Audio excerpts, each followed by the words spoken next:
안녕하세요. 오늘도 사연살롱을 찾아주셔서 감사합니다.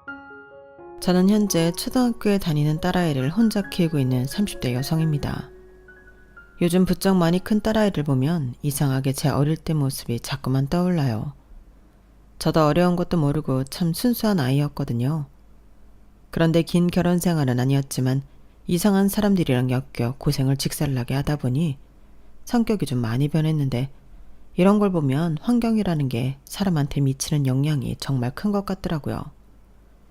그리고 우리 딸만큼은 지금의 낙천적인 성격을 할머니가 될 때까지 꼭 지켜주고 싶은 마음이 간절한데 아직도 저 조그마한 아이가 이 험한 세상을 어찌 살아낼 수 있을까 걱정이 태산입니다.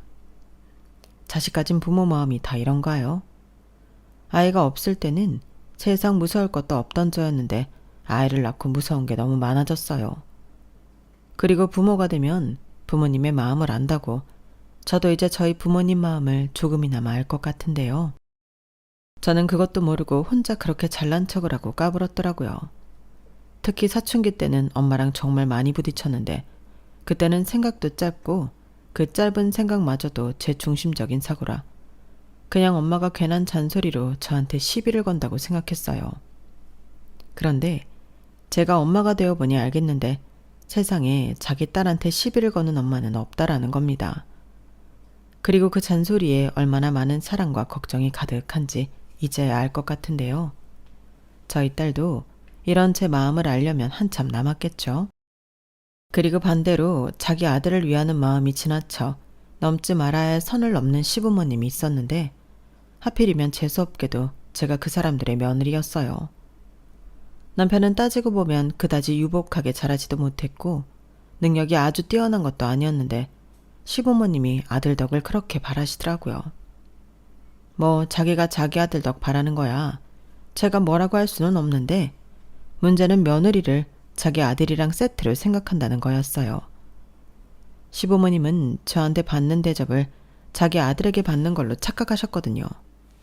아니, 오히려 자기 아들이랑 결혼한 제가 응당 자기들한테 무한한 도움과 대접을 해드려야 한다고 생각하셨는데 당연히 부딪힐 수밖에 없었죠. 세상 그런 천지 그런 대접을 받고 살 며느리가 몇이나 되겠어요. 게다가 우리 부부 공동재산이면 그것도 많이 양보해서 이해해 주겠는데 시부모님은 뻔히 제가 저희 부모님에게 받은 재산이라는 걸 알면서도 그렇게 욕심을 내시더라고요. 마치 무슨 날강도를 보는 것 같았는데 남편도 그 밥의 그 나물이라고 똑같은 인간이었어요. 아니, 어떻게 생각하면 더 나쁜 놈이었는데 그러니까 이혼하게 되었죠. 남편이랑은 20대 후반에 만나 딱 30에 결혼했어요. 그리고 저희 부모님은 제가 결혼할 때 아빠의 직업상 캐나다로 이민을 가게 되었는데요. 오빠도 유학을 하다 외국 생활이 더 맞다며 캐나다에서 카페 사업을 하고 있었어요. 거기에 경사스럽게도 새언니가 바라던 아기를 낳았는데 언니 친정은 한국이라 도움받을 것도 없고 겸사겸사 저희 엄마가 아기도 봐주고 향수병에 걸려 힘들어하는 새언니도 돌봐주고 싶다고 고민 끝에 결심을 하신 거였어요. 그게 아니었으면 엄마는 한국에 남고 아빠만 캐나다로 가실 예정이었는데 제가 또 결혼을 한다고 하니 마음을 정하셨다 하더라고요. 너도 시집가면 네 남편이랑 잘 살 테고 그럼 엄마 찾는 일도 많이 없을 텐데 그러면 엄마는 네 새언니 챙기러 가고 싶다. 애가 타국에서 얼마나 힘들겠니? 우리 아들 하나만 믿고 그 먼 곳에서 사는데 엄마라도 좀 챙겨야지. 네 아빠도 혼자 보내기는 좀 불안하고 우리 딸 엄마 캐나다 가도 괜찮지? 이렇게 말씀하셨는데요. 솔직히 서운하지 않았다면 거짓말이지만 그때는 남편이 너무 좋았기 때문에 엄마 마음이 그렇다면 그러라고 했어요. 괜히 저는 저대로 결혼하고 엄마에게 소홀히 하면 그건 그거대로 미안할 것 같았거든요.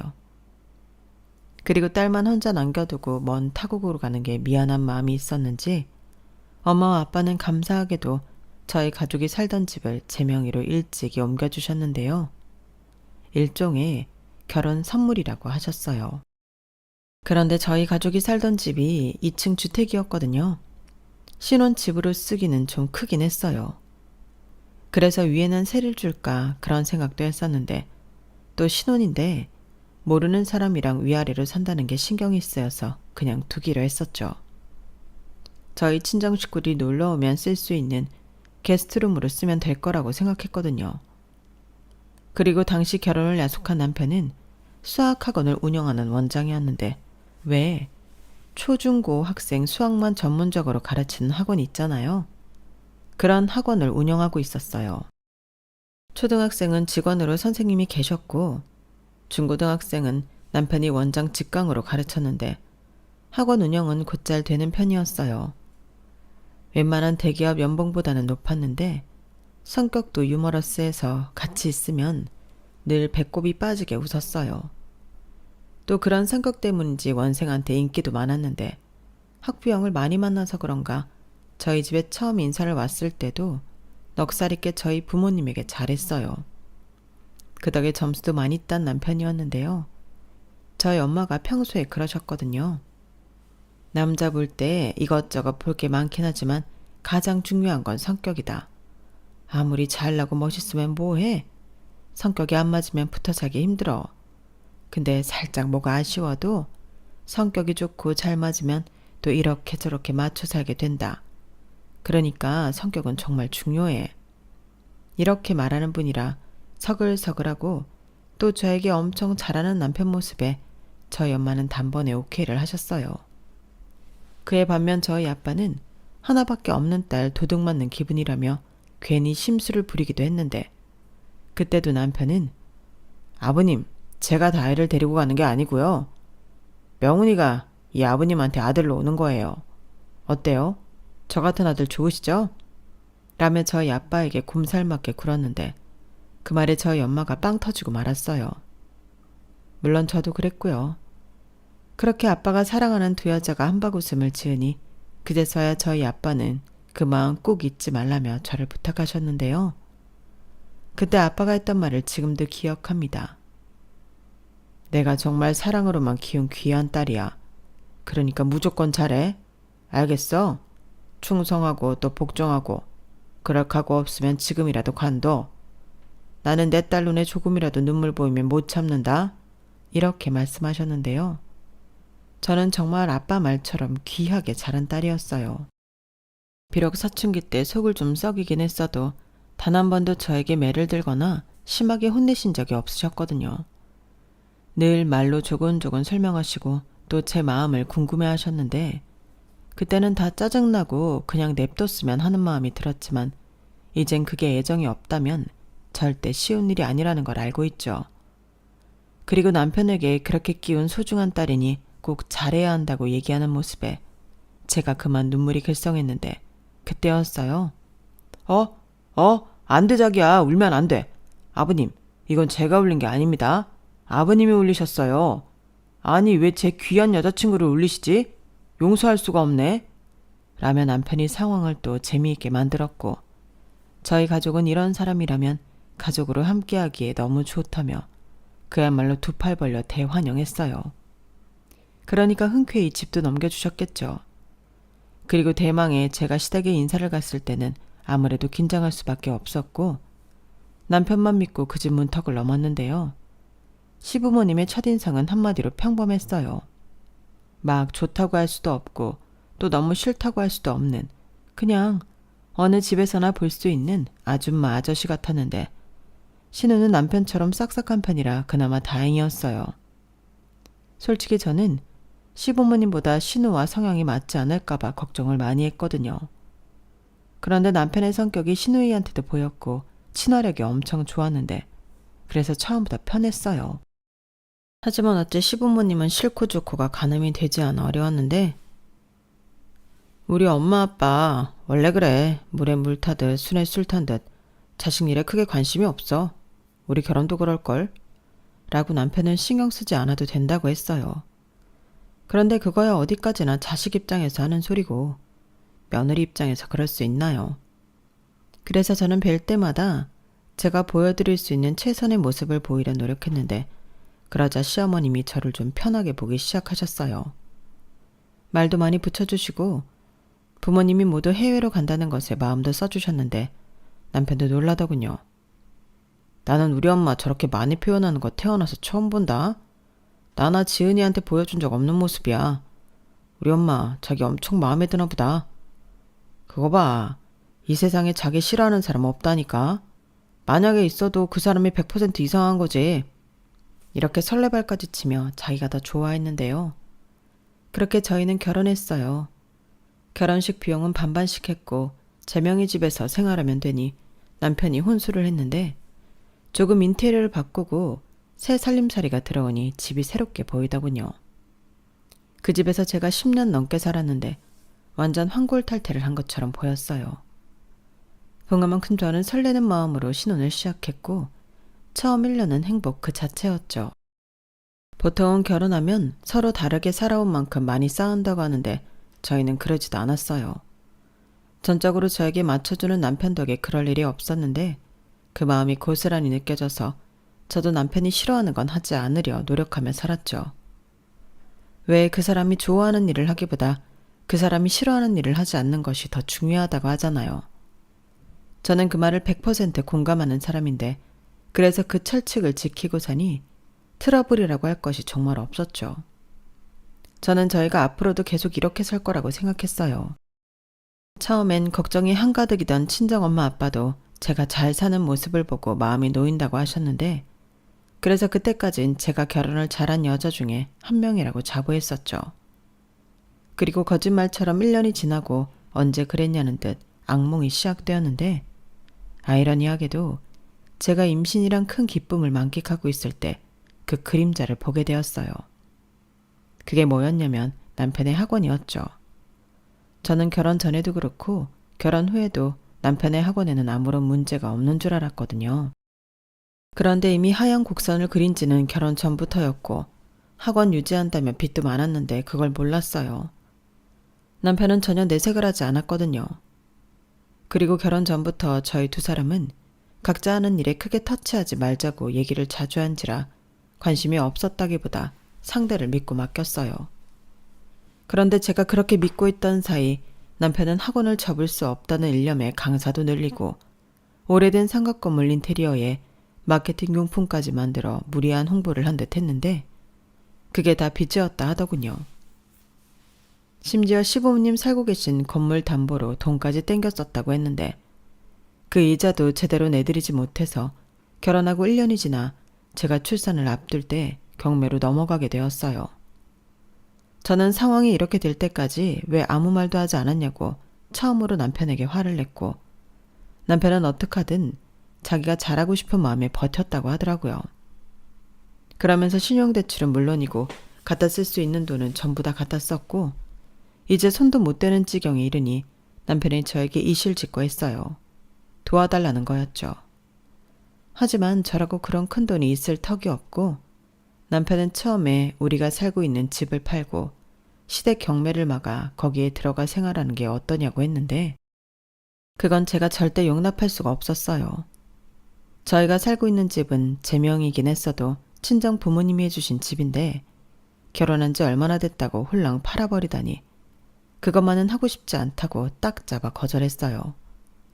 그러자 남편은 그럼 어떡하냐고 짜증을 내더니 그럼 시댁은 경매로 넘어갈 테고 하는 수 없이 저희 집에 2층 시댁 식구들을 살게 할 수밖에 없다고 했는데 제가 인상을 팍 쓰자 남편이 한숨을 푹 쉬더니 이렇게 말했어요. 미안해. 내 잘못인 거 나도 인정. 그래도 내가 잘해보려고 발버둥 치느라 그런 거니까 너무 뭐라고 하지 마라. 한 3년 정도만 참아줘. 그럼 내가 어떡하든 우리 식구들 지낼 수 있는 집 마련할 거고 빚도 내가 벌어서 갚을게. 실망시켜서 정말 미안해. 남편은 잔뜩 풀이 죽어 저한테 저렇게 말하고 한동안 옥상에서 내려오지 않았어요.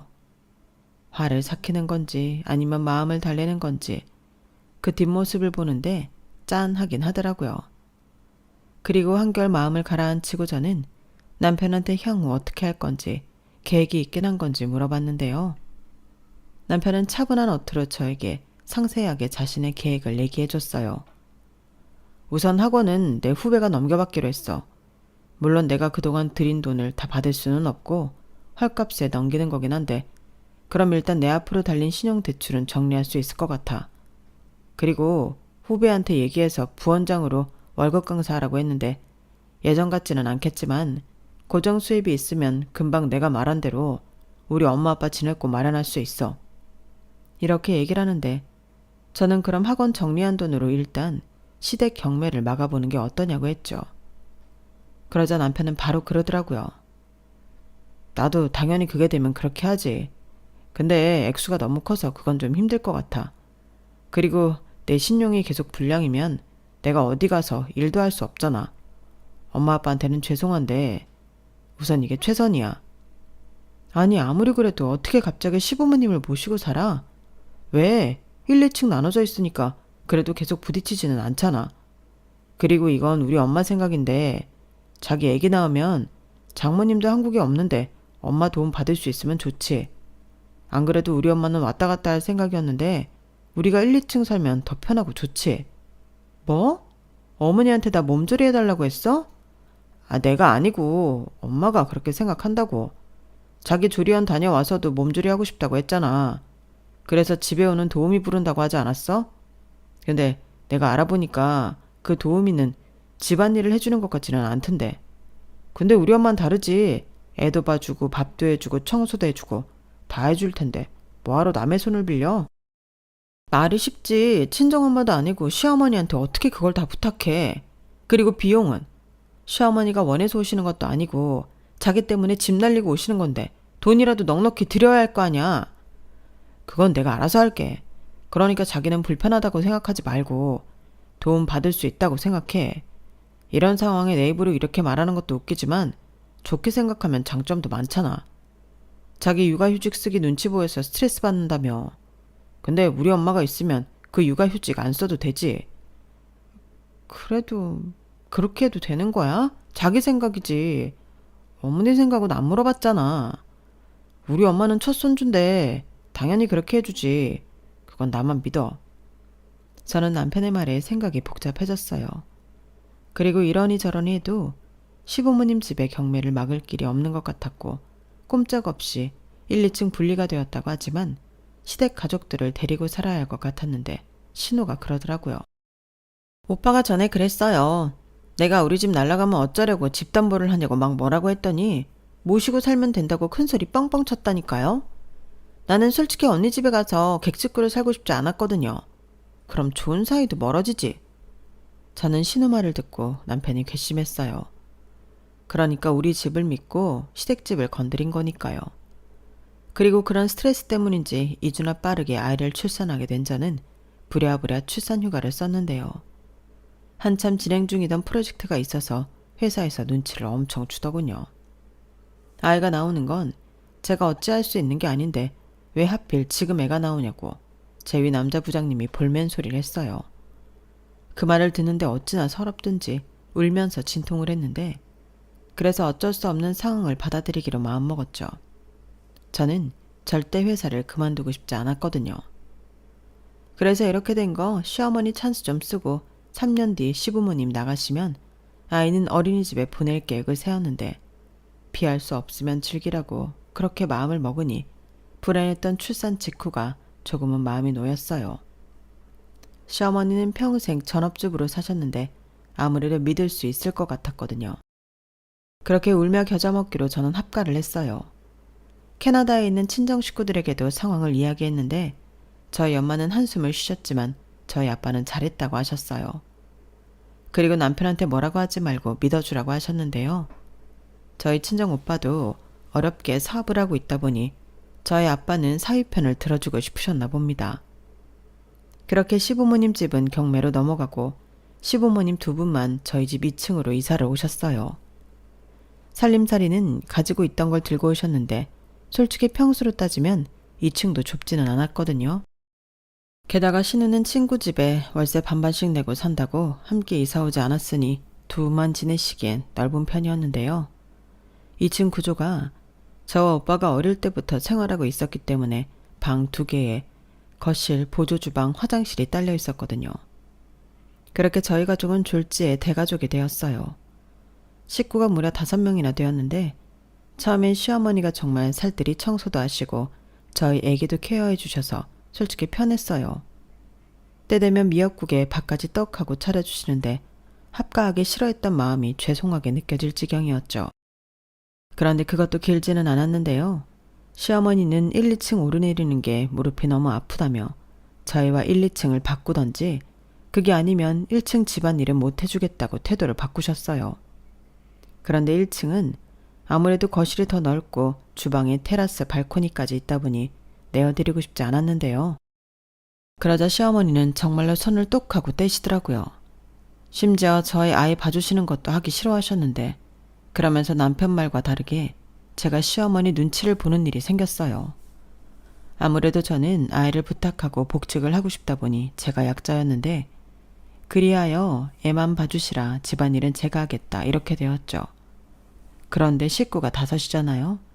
5 식구 밥 차리고 설거지하고 빨래하고 그게 아무리 조리원에서 몸조리를 하고 왔다고 해도 몸이 아팠고 저는 이러다가는 병원비가 더 많이 나갈 것 같아 일주일에 한 번은 도우미 아주머니를 부르기로 결심했죠.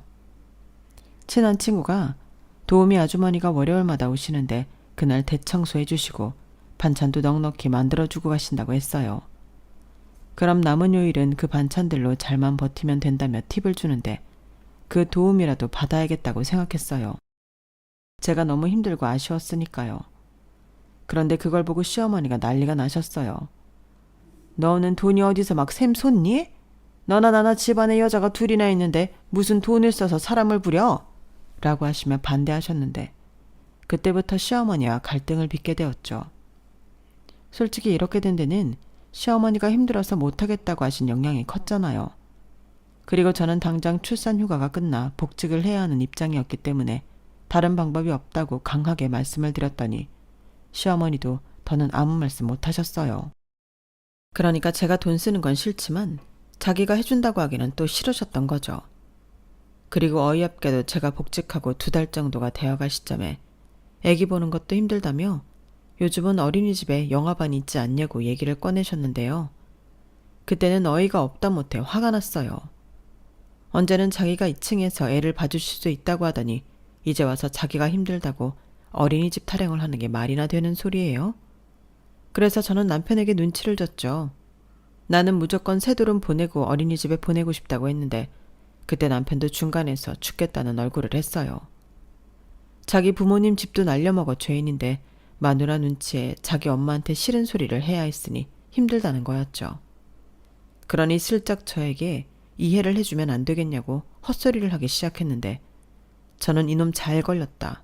화가 폭발했어요. 이것 봐. 왜 말이 전이랑 달라져? 나한테는 자기 엄마가 우리 애 봐줄 거니까 염려하지 말라며. 걱정 없이 복직하면 된다고 큰소리 쳐놓고 이제는 나더러 이해를 해달라고? 우리 애 아직 돌도 안 됐어. 애 보는 거 힘들다고 집안일도 나한테 떠미셨는데 이젠 애 보는 것도 힘들다고 하시면 어머니는 그럼 이 집에서 뭐 하실 건데? 우리 엄마가 애 봐주러 온 건 아니잖아. 우리 엄마 입장도 좀 헤아려 달라는 거야. 어차피 새돌에 가나 지금 가나 어린이집은 보낼 거고 조금 빨리 가는 것 뿐이잖아. 주변 형한테 들어보니까 요즘 어린이집 진짜 잘 되어 있대. 그리고 오히려 늦게 어린이집 가면 적응도 늦고 애만 고생한다 하더라. 뭐라고? 자기는 저 말도 못하는 애를 벌써 시설에 맡기고 싶어? 아니 애 아빠가 어떻게 그래? 나는 싫어. 그거 아니시면 월세라도 얻어서 당신 부모님 분가시켜드려. 임다혜, 너 진짜 너무한 거 아니냐? 아무리 그래도 어떻게 나이 많은 부모를 내보내라고 할 수가 있어. 언제는 3년만 기다리라며. 설마 그것도 말 바꾸는 거야? 평생 여기 계시는 거냐고. 그건 아니지만 내가 번듯한 집이라도 얻어서 거처로 옮겨드리는 거지. 이렇게 하는 건 내쫓는 거잖아. 몰라. 나도 억울하고 힘들어서 그래. 나도 복직한 지 얼마 안 돼서 힘들어 죽겠는데 이게 뭐냐고. 그럼 자기가 회사를 그만두고 애를 봐. 육아수당 뭐 그런 거 나오잖아. 자기가 애 보고 살림하면 평화롭게 끝날 일 아닌가? 내가 주말에 투잡이라도 뛰어서 돈 더 벌어올 테니까 자기가 회사 관둬. 뭐라고? 저는 남편의 말에 기함을 했어요. 내가 왜 잘 다니던 회사까지 그만두고 시부모님 수발을 들어야 하냐고 고래고래 따지고 들었죠. 그러자 그 소리가 2층까지 올라갔는지 시부모님이 내려오셨는데 무릎이 아파 1층으로 못 내려오겠다는 시어머니가 시아버님보다 더 빠르더라고요. 그리고 무슨 일인지 묻지도 않고 저에게 다짜고짜 너는 왜 네 남편한테 소리를 지르냐? 밖에서 힘들게 일하고 왔는데 마누라가 비위를 잘 맞춰줘야지. 어디서 큰 소리야? 라며 저를 나무라셨는데요. 정말 어이가 없었죠. 누구 때문에 저희가 부부싸움을 벌이는 건데요. 그리고 자기 아들만 밖에서 힘들게 일했나요? 시어머니는 저에 대한 그 어떤 배려도 없으셨어요. 그건 시아버님도 마찬가지셨는데 꼭 저한테만 이것저것 시키셨거든요. 그래서 제가 힘들어 남편에게 좀 하라고 밀기라도 하면 어허, 어디 남자한테 심부름을 시켜? 나는 너한테 시켰다. 이러시면서 며느리라고 저만 부려먹었는데 아니, 며느리 집에 얹혀 사시면서 이러는 건 또 무슨 경우죠? 이래서 신우말처럼 같이 살면 사이만 나빠진다는 것 같았는데 후회해도 때는 늦었어요. 그러니 시부모님은 시부모님대로 남편은 남편대로 미워 죽겠는 날들이 이어졌는데 그러던 중 저희 엄마가 외갓집 행사로 잠깐 귀국해 저희 집에 며칠 계시게 되었어요. 그러면서 온 김에 며칠 계시다 가시겠다며 1층에서 저희 부부와 함께 지내셨는데 시부모님은 그게 많이 불편한 모양이었죠. 하지만 대놓고 뭐라고 할 수가 없으니 2층에서 잘 내려오지도 않고 당신들 땅에는 시위라도 하듯 비협조적이었는데 저희 엄마는 오히려 그러면 당신이 2층에 올라가 집 여기저기를 살피며 원주인의 면모를 보이셨어요. 어머, 여기 왜 이렇게 곰팡이가 생겼지? 제가 지날 동안은 한 번도 이런 일이 없었는데? 사부인, 환기 잘 안 하세요? 곰팡이 있으면 건강에도 안 좋은데 관리를 좀 하셔야죠. 이렇게 저도 못하는 참견을 하셨는데 그러면 시어머니는 아, 네, 그래야겠네요. 저는 잘 몰랐어요. 라며 떨떠름한 얼굴이 되셨고 시아버님은 그 자리에 있지도 않으셨어요. 그러면서 니네 엄마는 언제 다시 캐나다 가냐고 그날만 손꼽아 기다리셨는데 마음 같아서는 엄마더러 아예 눌러 앉으라 하고 싶더군요. 그만큼 저희 엄마가 있을 때랑 없을 때 시부모님 태도가 달랐거든요. 아무래도 저에게 함부로 하지 못하니 그런 점도 좋았는데요. 남편은 남편대로 오랜만에 온 장모한테 잘 보이려 갖은 알랑방귀를 뀌었어요. 그러자 시부모님은 또 그것도 못마땅한 듯 보이셨는데 그러다가 자기들이 아들 부모인데 계속 그렇게 저자세로 있는 것이 짜증이 났는지 은근 저희 엄마에게 아우 여기는 걱정하지 마세요. 어차피 애들 주신 거잖아요. 그리고 바깥 사돈도 혼자 계시면 외롭고 힘드실 텐데 딸 걱정하는 마음을 잘 알겠지만 캐나다 다시 가셔야 하는 거 아니에요? 여기는 저희가 있으니 아무 걱정하지 마세요. 라고 반격을 꾀하시더군요. 솔직히 그때는 좀 웃겼어요.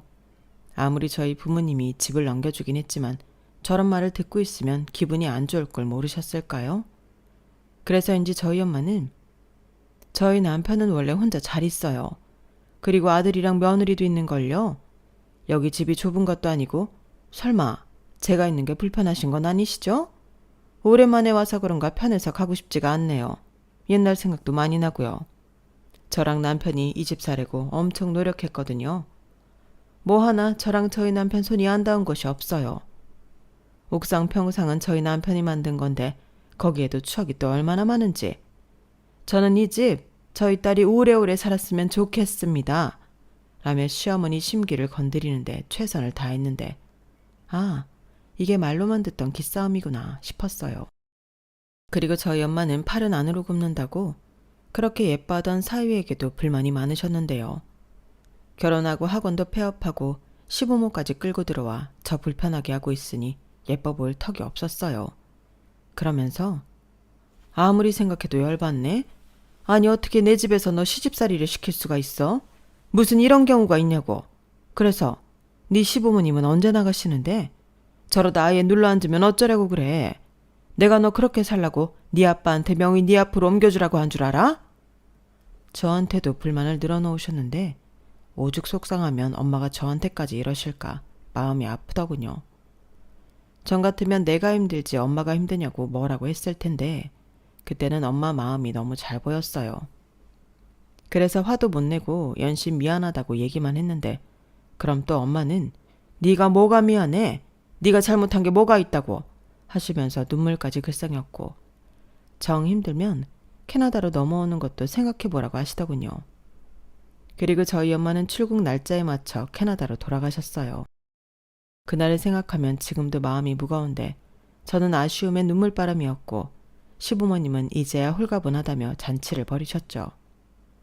그리고 그동안 쌓아놓았던 것을 본격적으로 화풀이를 하고 싶었던 건지 급기야 생각지도 못한 집 명의까지 들먹이면서 기겁할 소리를 하기 시작하는데 그게 제 이혼의 결정적인 이유였어요. 그나저나 이 집 명의는 언제까지 네 앞으로 해놓을 거냐? 네? 그게 무슨 말씀이세요? 아니 그렇잖아. 시집을 왔으면 남편 밑에서 사는 건데 집은 남자 앞으로 되어 있어야지. 니들 애도 있고 시간 끌 거 없이 명의 바꿔라. 어머니 말도 안 돼요. 왜 명의를 바꿔요?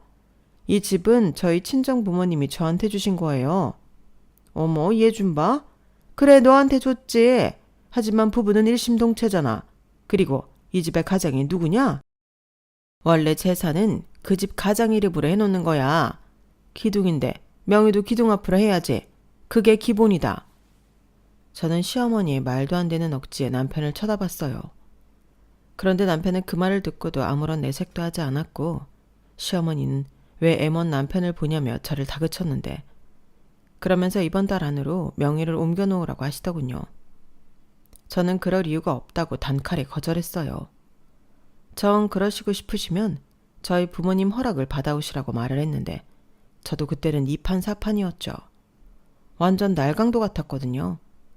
그러자 시어머니가 얼굴이 험상궂게 변하더니 너 이러는 거 보니까 다른 꿍꿍이 있지? 왜? 내 아들이 벌어오는 돈 빼돌려서 네 앞으로 해놓을 생각이었냐? 라고 어이없는 소리를 하셨는데 저는 어머니야말로 무슨 꿍꿍이길래 명의 탈행을 하시냐고 대들었어요. 그러자 더 이상 듣고 있을 수만은 없다고 생각하셨는지 시아버님이 나서셨는데 누가 부부 아니랄까봐 똑같은 소리를 하시더군요. 어디서 며느리가 시어른한테 눈 동그랗게 뜨고 대들어? 네 시어머니가 틀릴만한 것도 없구만. 뭔 토를 그렇게 다는 건데. 우리 아들이 자기 앞으로 되어 있는 게 하나도 없으니까 밖에서 기도 못 펴고 남 밑에서 빌빌거리는 거야. 아니 어떤 사내 새끼가 와이프 명의 집에서 길을 펴고 살겠어? 가장이 자기 위신이 서야 밖에서도 어깨 펴고 당당하지. 너 잔말할 것 없다. 시어머니 말 들어. 이 집 우리 아들 앞으로 돌려라. 저 소리를 들었을 때는 온몸이 분노로 벌벌 떨렸어요. 그래서 저는 곧장 남편에게 당신도 그렇게 생각해? 말을 좀 해봐. 내가 이 집을 자기 이름으로 왜 바꿔야 되는데? 자기가 뭘 한 게 있다고? 라고 따졌는데요. 그러자 시아버님이 어디서 하늘 같은 남편한테 함부로 하냐고 들고 있던 당신 핸드폰으로 제 앞에 던졌어요. 다행히 그 핸드폰에 맞지는 않았지만 충분히 저는 위협을 느꼈고 저는 이 뻔뻔한 사람들에게 확실하게 이 집에 대해 못을 박아야겠다고 생각했죠. 아버님, 남자면 가장이면 뭐 다 좋은 걸 몰아줘야 하나요? 그러면 잘하고 나서 얘기해야죠. 이 집이 원래 누구 집이었어요? 제가 이렇게 따져 물으니 그동안 잠자코 있던 시어머니가 저는 생각이 글러먹은 기집애라고 손가락질을 했어요. 저거 말하는 뽐새 좀 봐. 그러니까 네가 지금 내 아들을 네 밑으로 생각하고 있는 거지? 그러니 우리까지 싸잡아서 네 밑으로 보는 거지. 내가 그렇게 애보기 힘들다고 하는데도 돌까지 참으라며. 나는 뭐 네가 참고 애보라고 하면 애봐야 하는 사람이냐? 시부모 무서운 줄도 모르고 지 마음대로 하고 말이야. 어머니, 제가 언제요? 그리고 애기 문제는 다른 얘기죠. 어머니 원래 계시는 3년 동안 애 봐주시고 집안일 도와주신다고 하셨잖아요. 그래서 어렵게 합가 결정한 건데 중간에 말 바꾸시고. 그리고 지금도 그래요. 갑자기 집 명의 얘기를 꺼내셔서 이 사달을 만드셨잖아요. 저 절대 명의 아무한테도 안 줘요. 자꾸 이러시면 저희 부모님한테 말씀드려서 다시 가져가시라고 할 거예요.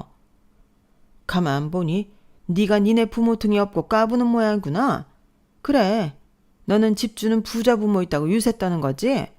말이 나왔으니 하는 말인데 니네 엄마도 진짜 웃긴 여편네야. 나한테 곰팡이 어쩌고 하는 저희가 뭐야. 그러면서 뭐? 관리를 좀 하라고? 기가 막혀서 나 참. 그게 어디가 어때서요. 원래 주인이셨고 집 망가지는 거 속상하니까 할 수 있는 말이죠. 너 그 입 안 다물어? 사위가 얼마나 우습고 내가 얼마나 하찮아 보이면 그런 소리를 하냔 말이야. 있는 동안도 아주 지가 주인이고 나보다 위에 있는 사람이지. 뭐라고요? 지요? 어머니, 시끄러워. 나라님 없을 때는 나라님 욕도 하는데 네 엄마 없는 데서 네 엄마 욕도 못하니? 그게 지금 그 자식 앞에서 할 소리예요? 아니 애당초 진명이 이 사람 앞으로 해주려고 여기 오신 거예요? 당신도 입이 있으면 말을 해. 왜 아까부터 아무 말도 하지 않는 건데? 설마 언감생심 그랬으면 좋겠다고 생각하고 있는 거야? 왜 나한테 그래? 내가 뭐라고 했어?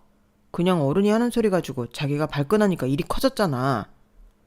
그래서 내가 잘못했다?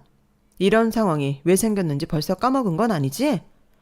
아이씨, 진짜 지긋지긋해. 그래, 나 때문이다. 내가 대역죄인이다. 됐냐? 꼭 남의 아픈 데를 쑤셔야 속이 시원하지? 저는 저만 궁지에 몰리는 이 상황이 못 견디게 힘들었어요. 처음부터 호의적이진 않았지만 그래도 저는 많이 참았는데 참은 대가가 이거라니 견딜 수가 없었어요. 그리고 자기 마음대로 제가 따를 생각이 없어 보이자 시아버님은 갑자기 자리에서 벌떡 일어나 냉장고를 열더니 소주를 가지고 와서 병째에 벌컥벌컥 들이키셨는데요. 그러고는 아무래도 우리가 며느리를 잘못 본 모양이야. 집안에 사람이 잘 들어와야 하는 건데 쟤 우리 집에 시집 오자마자 집도 경매로 넘어가고 이 꼴을 보고 사는 거잖아. 시부모를 개똥으로 알고 말이야. 그러니 당신 이제 제 딸 봐주지 마. 이딴 식으로 나오는데 왜 당신의 애를 봐줘? 누구 좋으라고? 라며 최후의 카드라고 생각하시는 저희 딸을 들먹이셨는데요. 저는 내심 왜 저 말이 안 나오나 했어요. 그리고 저게 손녀를 생각하는 할아버지가 할 소리인가. 저 역시도 제 딸을 맡기고 싶지 않았는데 저도 그 부분은 할 말이 많거든요. 제가 퇴근을 조금이라도 늦게 하면 맨날 전화하셔서 그렇게 닥달하셨어요. 그리고 제가 퇴근하면 기다렸다는 듯 아이를 1층에 내려놓고 도망치듯 올라가셨는데 그런 시부모를 보며 저라고 마음이 좋았을 리가 없었죠. 그래서 시부모님이 아닌 다른 사람에게 아이를 맡겨야 하나 고민하고 있던 중이었는데 저딴 말을 들으니 내일 당장부터라도 시부모한테 아이 맡기지 않고 집 알아보시라고 내쫓고 싶었어요. 당신이 저희 딸이 무기라면 저는 집이 무기니까요. 저는 또 지지 않고 할 말을 다 했어요. 그럼 애 봐주신다고 받으시는 용돈 저도 못 드려요. 그리고 월세든 단칸방이든 집 구하시고요. 최대한 빨리 2층 비워주세요. 뭐야? 너 지금 우리 더러 나가라는 거냐? 자기야, 이건 아니지. 아무리 화가 나도 그렇지. 어떻게 그런 소리를 우리 엄마 아빠한테 해? 왜 이제 와서 발끈이야? 지금까지 나 궁지에 몰리는 동안은 가만히 있었잖아. 그야 이럴 일이 아니니까. 이거 봐봐. 괜히 감정의 골만 커져서 문제만 키우고 여기에 나더러 나서서 뭐 어쩌라고. 진짜 비겁하다. 아가씨가 그러는데 자기가 시댁집 담보 잡고 돈 빌리면서 그랬다며. 여차하면 우리 집에서 같이 살면 된다고. 근데 나한텐 뭐라고 했어? 3년만 주면 자기가 다 알아서 한다고 했지? 그동안만 애기 부탁하고 집안일 도움받으면 된다고 나 구슬렸잖아. 근데 지금 자기 말처럼 되는 게 뭐가 있어? 저분들 우리 집에서 나가실 생각 없어. 그럼 나는 다음 달부터 당장 2층 월세 받을 거야. 야, 너 정말 말 다 했냐? 이게 아주 우리를 상거지로 알아. 너 그만 못해? 네, 못해요. 먼저 시작한 건 제가 아니에요. 아이씨, 그만 좀 해. 남편은 순간 꼭지가 돌았는지 테이블 위에 있던 잡동사니를 한 번에 다 쓸어버렸어요. 한마디로 테이블을 엎어버린 건데 저런 폭력성이 있었나 제 눈이 휘둥그레졌죠. 하긴 제 앞에 핸드폰 던진 시아버님 밑에 섰었는데 못할 것도 없는 일이라 지금은 생각하지만 그때 너무 놀랐어요. 그런데 놀란 제가 자기한테 겁을 먹은 줄 알고 이게 진짜 참고 있으니까 내가 웃음나 어디까지 할 건데 내가 네 부모한테 똑같이 하면 너는 좋겠냐? 이런 막말을 하기 시작했는데요. 그 옆에서 시어머니 하시는 말이 더 대박이었어요. 그래, 우리 아들 잘한다. 네가 서방이랑 시부모 얼마나 무서운지 제대로 알려줘. 쟤 뭐 친정 식구들도 없는데 처맞아도 도와줄 식구도 없잖아. 이렇게 말씀하시는데 저 사람들 정말 무서운 사람들이라는 생각이 들더군요. 그때 제가 어떤 집구석에 시집을 온 건지 제대로 알 수 있었어요. 그리고 남편 역시 명의 문제에서는 자기 부모랑 같은 생각이라는 걸 지 입으로 얘기를 했는데요. 말이 나와서 나도 하는 건데 다른 집들도 다 집은 남편 명이야. 아무리 네가 네 부모한테 받았다고 해도 이건 우리 부모님 말이 맞다고 라고 하니 기도 차지 않더군요. 그래서 웃기는 소리 하지 말라고 제가 말하니 이 집 명의 믿고 제가 까부는 거라고 하더군요. 자기도 그걸 느끼고 있었대요. 그 말을 듣는데 기가 막혔죠. 제가 왜 집을 믿고 남편을 무시하겠어요?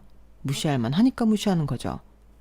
그런데 남편은 자기 앞으로 아무것도 없어 제가 자기를 무시한다고 생각하는 것 같았고, 시부모님 역시 같은 생각으로 제 명의를 빼서 자기 아들한테 주고 싶었던 것 같았는데, 그게 저희 엄마한테 당한 것도 복수하고 자기들 좋은 일이라고 생각한 것 같았어요. 참 꿈도 야무지죠. 그래서 이젠 저도 더는 못 참는다고 여기서 더하면 경찰에 신고하겠다고 했는데, 그 사람들은 어이가 없다며 저더러 신고하라고 했어요. 우리가 너를 뭐 때리기를 했니? 위협을 했니? 라고 시어머니가 저에게 핸드폰까지 쥐어줬는데 저는 곧장 경찰에 신고를 했죠. 이 현장만 봐도 저는 충분히 위협을 받은 게 증명될 거라고 믿었거든요. 그렇게 경찰이 출동했어요. 그러자 남편과 시어머니는 억울하다며 가족 간의 단순한 다툼이라고 상황을 무마했는데요. 경찰은 어수선한 집안을 보며 저한테 무슨 일이 있었는지 설명해 보라고 했어요. 그래서 저는 차분하게 상황을 설명했죠. 그러자 시어머니가 저기 경찰관님, 우리는 제 머리털 하나로 건드리지 않았어요. 그런데 이런 걸로 신고를 해도 되는 건가요? 저희 너무 억울해요. 라며 폭력은 없었다는 걸 강조하셨는데 경찰분이 인상을 찡그리며 그러셨어요. 이런 것도 가정폭력입니다. 세 분이 한 사람을 놓고 진명해달라고 위협하셨잖아요. 다 아시는 어른들이 왜 그러세요? 명의 문제는 소유주분 마음이죠. 어쩜 저는 경찰분의 말에 답답했던 속이 뻥 하고 뚫리는 것 같았어요. 그리고 한 경찰분은 남편을 따라 불러 경위를 조사하셨죠. 그리고 시부모님은 연신 저를 죽일 듯 노려보셨는데 저는 다른 경찰분에게 무섭다고 제 안위가 걱정된다고 말씀드렸어요. 그러자 한 경찰분이 그럼 오늘은 아이와 다른 곳에 가 계시는 게 좋겠다고 하셨는데, 그때 이모 생각이 나서 이모네 집에 가겠다고 했죠. 그리하여 저는 경찰차를 타고 이모 집으로 갔어요. 그러자 이모와 이모부가 깜짝 놀랐고, 제가 집에서 있었던 일을 말씀드리니 이모부가 이 도둑놈들 당장 내쫓아야 하는 거 아니냐고 화를 내셨는데, 이모는 차분하게 저에게 어쩌고 싶냐고 묻더군요. 설마 이 지경까지 왔는데 계속 살 거 아니지? 너 이러고 사는 거 알면 네 엄마 화병 난다.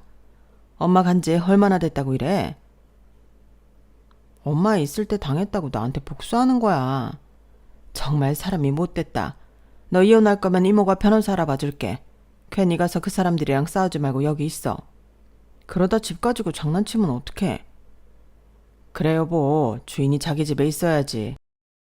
그럼 그것들이 순순히 집에서 나갈 것 같아? 난 집도 집이지만 내 조카가 더 중요해. 이 어린애까지 어쩔 거야? 이모는 속상하다는 듯 연신 한숨을 내쉬었어요. 그리고 다음날 저는 남편에게 이혼 의사를 전하며 합의 의사가 있는지 물었는데 역시나 자기는 잘못이 없다며 이혼하지 않을 거라고 하더군요. 그러면서 어제는 자기가 제정신이 아니었다며 미안하다고 사과를 하는데 저는 됐다고 했네요. 남편은 제가 자기 사과를 받아줄 기미가 보이지 않자 이번에는 집 명의 문제도 자기가 얘기해서 다시는 저에게 얘기하지 않도록 한다고 했지만 이젠 그런 말을 믿을 수 없었어요.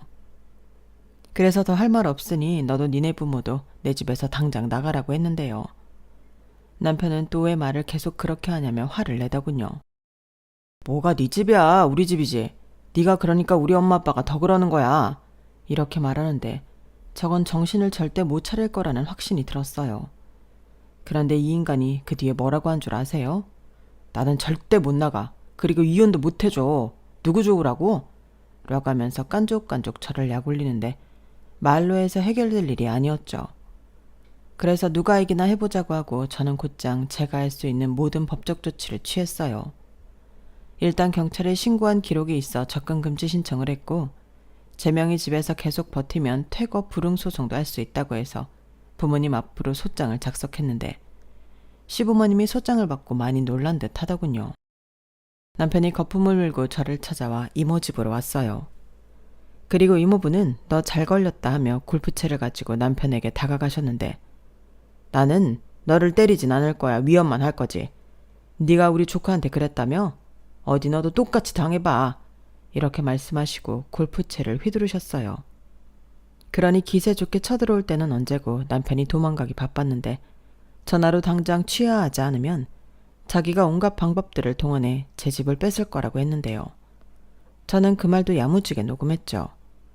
그리고 대망의 이혼 소장을 작성했고 제가 자기랑 자기 부모를 상대로 소송 절차를 밟으니 이 상황이 힘으로 누를 수 있는 상황이 아니라는 걸 자각한 듯 하더군요. 그리고 남편은 언제 그랬냐는 듯 태도를 바꿨어요. 정말 비굴하게 빌기 시작했는데 그게 먹힐 줄 알았나 봐요. 하지만 그게 먹힐 정도였으면 이를 이만큼 키우지도 않았을 저였는데 급하긴 급했는지 시어머니가 제 회사까지 찾아와 미안하다고 빌었어요. 다시는 명의 바꿔달라는 소리하지 않겠다며 소송을 취하해달라고 하셨는데 때는 늦은 후였죠.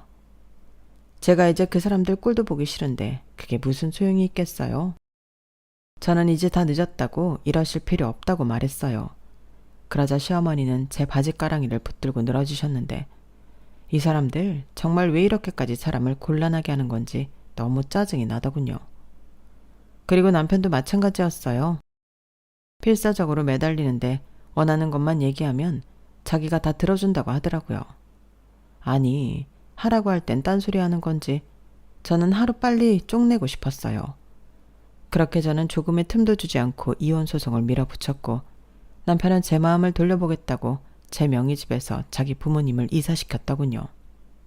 그리고는 다시는 시부모님이 저에게 뭐라고 싫은 소리를 하는 일은 없을 거라고 호언장담했는데 저는 너도 내 집에서 나가라고 시원하게 말했습니다. 그리고 이모한테 연락을 받은 저희 부모님이 급히 귀국을 하셨는데요. 당연히 저희 부모님을 보고 남편은 한마디도 하지 못하고 집에서 나갔어요. 그리하여 저는 이모 집에서 다시 집으로 돌아갔고 저희 부모님은 저에게 이혼하고 캐나다로 함께 가는 것이 어떠냐고 물으셨는데 솔직히 솔깃하긴 했지만 저는 괜찮다고 거절했어요. 아니 왜? 여기 있으면 저 사람들 다시 찾아와서 너 괴롭힐 수도 있는데. 그래서 생각을 좀 해봤는데 나는 이 집에서는 못 살 것 같아. 명의도 다시 아빠가 가져가. 그럼 너는 애랑 어쩌려고? 이모 집 근처에 오피스텔 나왔더라. 나 거기에 가서 살려고. 밑에 상가도 있어서 편하고 주변에 어린이집이랑 초중고 다 있어. 애 키우기 나쁘지 않을 것 같아. 그리고 이모가 도와준다고 하기도 했고. 물론 공짜로 도움받진 않을 거야. 아, 그래도 그렇지. 너 혼자 안 힘들겠어? 그냥 엄마 옆에 있으면 편하잖아.